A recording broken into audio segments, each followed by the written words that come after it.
Hürmetli vatandaş, bugün Çiğistağa 2020 yıl 9. ayının 11. günü hafta cuma. Yukarıda ben sizlerge bir leksiya sözüldü. Şu leksiya doğrusu da yoldaşlar bilen bir işe cümlede muhakeme kılıp bakaylı. Yukarıda sözlüge leksiyamızın mazmunu sizlerge aydın oldu.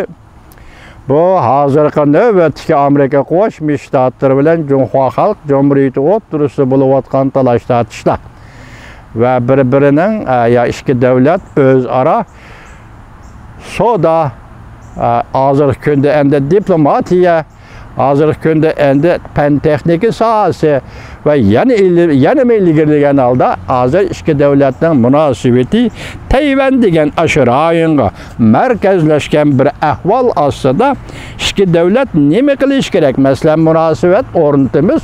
Bu o'rnatilgan munosabat qanday qilish kerak?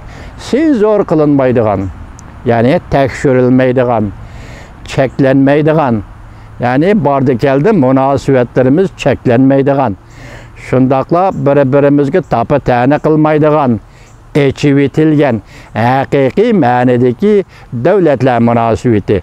Sen shuni orzu qilsang, biz shundaq munosabatni turg'izamiz. Biz ham sening orzu qilganingdek munosabatni turg'izamiz. Lekin buning oxirgi sharti shu bo'ladiki, Jumhur xalqi o'zi orzu qilgan erkinlikka, bir muhitga, bir fursatga, ya bir tarixiy fursatga erishish lozim. Şu vaqtga yetganda Amerika Jumhur o'rtasida haqiqiy munosabat paydo bo'ladi. Endi bu yerda sizga shu narsani aytishimiz mumkinki, hurmatli vatandosh, Jumhur degan o bir davlat, bir xalqni, ya'ni Xitoy xalqini asos qilgan bir davlat. Bir davlat ekan, bu davlatga qaysi partiya hukmronlik qiladi? Jumhur Kompartiyasi hukmronlik qiladi va yana boshqa bir partiya bormi? Yoki yana bir boshqa bir partiya qurilishi kerakmi? Agar Jumhur Kompartiyasi har hukmronlik qilaveradigan bo'lsa, bu mustabid hukmronlik bo'ladi. Nima uchun? Ikkinchi bir partiya yo'q. Siyosat maydoni o'xshamaydigan, siyosat bir taraf qilish maydoni o'xshamaydigan, xalqqa tutgan pozitsiyasi o'xshamaydigan, yoki iqtisod va yoki boshqa jihatlarda partiyaga o'xshamaydigan ko'z qarash bilan qarishi qurilgan ikkinchi bir partiya, ya'ni ko'p sonliq partiya. Yani partiya guruhlari bölüngen, bir neçe partiya qurilgan ahvol ostida Jumhur bo'ladisa, bu Jumhur erkin Jumhur bo'ladi. Bu vaqtida andın Jumhur xalqining orzusi erkinlikka erishgan bo'ldi. Ko'p partiyalik tuzumni ishga oshirishing kerak demabdi, shu yerga beribdi.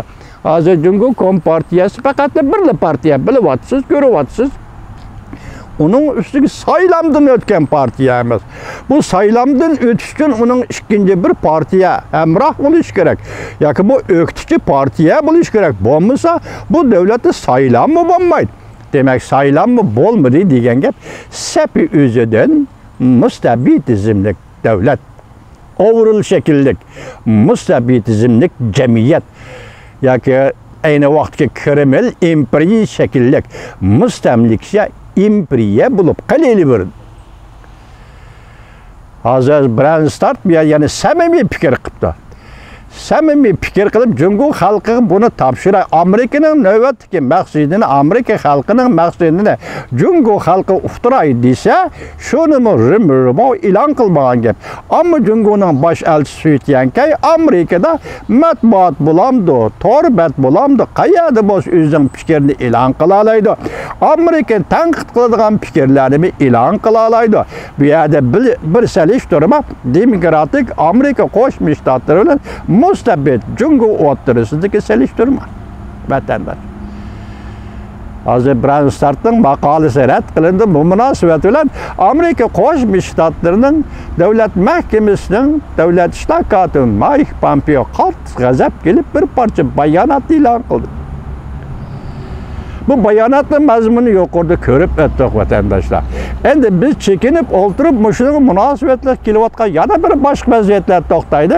Boshda aytdik, Amerika Qo'shma Shtatlari davlat mahkamasining ikkinchi darajalik yoki uchinchi darajalik davlat ishlar kotibi Yakında 9. ayının 17. günden 9. ayının 19. günü Tayvan'ı ziyaret kıldı. Endi bu ziyaret Amerika-Jungo münasebetiga qanday ta'sir ko'rsatdi? Biz o'tganda sizga leksiyada 2 kundan bir davomli qoldi Hindiston-Jungo chegarasi so'zlashib keldik. Tunigillati 10. kuni Jungoning ministri Wang Yi Moskvada hozir bo'ldi. Moskvada Shanghai hamkorlik tashkilotining yig'inida hozir bo'ldi. Hindistonning tashqi ishlar ministri bilan ko'rishdi. Görüşüp ular Wang Yi şundak aytdi ki biz hazır 5 noktada bir ortak fikirge keldik dedi. Bu ortak fikir 5 noktadaki ortak fikirni ata Xudo xolis vatandaşlarga topshiramiz.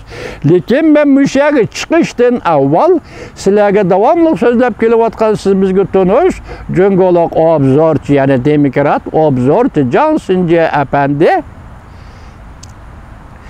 Jungo Hindistan'da yenildi dedi. Onun közü tutkunu nime kirip anlayma vatandaş, Jungo Hindistan'da yenildi dedi. Yenilgenlik için Jungo bu katım akbayrak çıkarıp Hindistan'a teslim oldu mu ya ki nime? Sen oturdu imzalagan ya ki sen ortak tunuşku kelgen 5 nokta nime? 9. ayının 4. günü Hindistan'ın Devlet Müdafaa Ministeri bilen Jungo'nun Devlet Müdafaa Ministeri Wei Fenghe Moskvada söhbetleşti. Söhbet bozuldu. Söhbet neticeye erişmedi degan edi. Bugün emdi ihtimal bu ağırlıktaki bir sözü şunda kıstırayla şu vakitte söhbet bozuldu emas.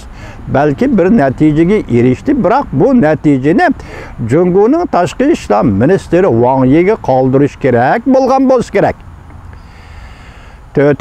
günü söhbet iki devletning devlet müdafaa ministerlarining söhbeti. Bu qatimki söhbet iki devletning diplomatiya ministerlarining söhbeti. Netice o'ttirdi 5 nokta imzalandı değildi. 5 noktada birdek fikri keldi değildi. İhtimal bu Moskva'nın töhfisi bo'lsa kerak. Çünkü bu söhbet 3. devlette elip berilyapti. Hazır Jan Sinje'nin sözüge gelsek endi mağlup oldu Hindistan aldı da mağlup oldu dedi. Bu neticeni aytishlarga aytamiz. Biroq şu narsa Wang Yi apandi men buni sizga qartib so'zlaymanki ministr Wang Yi apandi siz mush yaqindan bir-iki diplomatik faoliyatlaringizda çandırıp koyuyorsunuz. Bu çandırıp koyuşunuzun özü bizden tahlil kılışımızga, bizden fikirleşip vatandaşlara yetkizişimizge, milletimiz Uygur'un münasebetlik taraflar bulmasa tahlil bilen münasebetlik taraflar bolsa aşkarı sözleşli yetkizip bilevatımız Wang Yi apandi. Sizin Şanghay Hamkorlik Teşkilatınız bunun xərcləndiğən, tölənidiğən dollar pul təşkilləş bardı, keldi, ketdi. Bunundaki keyinki 6-7 devlet bir tiyin pul çıkamaydı. Bu pulunu Jungoluqlar xərcləydi. Siz xərcləysiniz, Minister Wang Yi apandi. Her qatımki Şanghay ahbanıma, Şanghay Hamkorligi Teşkilatı'nı siz dolaydıgan şu var. Meyli qaysı başlık yetip gelsin, yuqur derecelik başlık olsun. Tüven derecelik başlık olsun. Yetip gelgende tavlaydıgan şu var, bunda şu var idi. Bölgünçülüke karıştırış. 3 xil güçlerge karıştırış. Teröristlerge karıştırış. Lekin Wang Yi apandi bu qatim çandırıp koydunuz. Şanghay Hamkorlik Teşkilatı'nın ministerler, Tashqi ishlar ministerleri yig'inida bu qatim çandırıp koydunuz. Bu gaplarni ağızdan çıkarmadınız. Fakat ağızdan çıkargınız özara canıcan menfaatler meselesi, yani canıcan menfaatli qoğdaş meselesini o'ttirg'a chiqardınız. Keyinki şuarlarını nimişqa tashlab koydunuz Wang Yi apandi? Mesela 3 xil güçlerge karıştırış, teröristlerge karıştırış, milli bölgünçülük karıştırış şiarlarını bu qatim nimişqa tashlab koydunuz Wang Yi apandi. Vatandaşlara ben sizlerge şundaq bir sezgi, üzemden sezgi, sezgi azaldırımdan kelyapotgan bir sezgi, yoki bir tuyg'u bilan şundaq deyman ki vatandaşlar Hazır Cumhuriyet Kompartiyasının turgan ornu. Oçıqraq aytqanda dünyada bu Kompartiyaga, bu partiyaga yaqin turib do'st bo'la oladigan ikkinchi birisi mutlaqo yo'q. Hozir tugidi, umumyuzlik tugidi. Hozir Cumhuriyet Kompartiyasi bütün dünyanın düşmaniga aylandi. Agar do'sti bor, buni do'sti bor deyilsa Tayvandagi Kuomintang. Tayvandagi Kuomintang partiyasi Cumhuriyet Kompartiyasining do'stiga aylandi. Do'sti bo'lib qolib qoldi. Hazır yana bir noktadan siz acaplanmayın. Hindistan çevresi şundak ciddileşti. Yani neymiş ki tuyuksuzdu bu 5 noktalık gelişim gelip kaldı degen noktada siz başka çıkıyaldı ama şunasını düşünüverin ki növbette Cumhuriyet Kompartiyasının mesele peyda kılış, mesele teriş, afet peyda kılış, hukumu yok. Yani şunu sizge aytib hürmetlik vatandaş, men dedim başı sezgi azalarında payda bolgan tuygu. Dahi fikirge aylanmagan tuygunu sizge aytib qo'yay vatandaş, Cumhuriyet Kompartiyasının növbette uruş qilish huquqi yo'q. Cumhuriyet Kompartiyasi mana mush ahvolga tushib qoldi. Faqat yo'l nima? Har qanday masalani tek yo'l bilan bir taraf qilish. Şuna siz Wang Yi efendi bu qatımki Moskva faaliyetinizdir sizden. Her kitinizdir, söz ibarenizdir. Ben şunu görüp yettim ki her kandak meseleni tek yolu bilen hal qilish.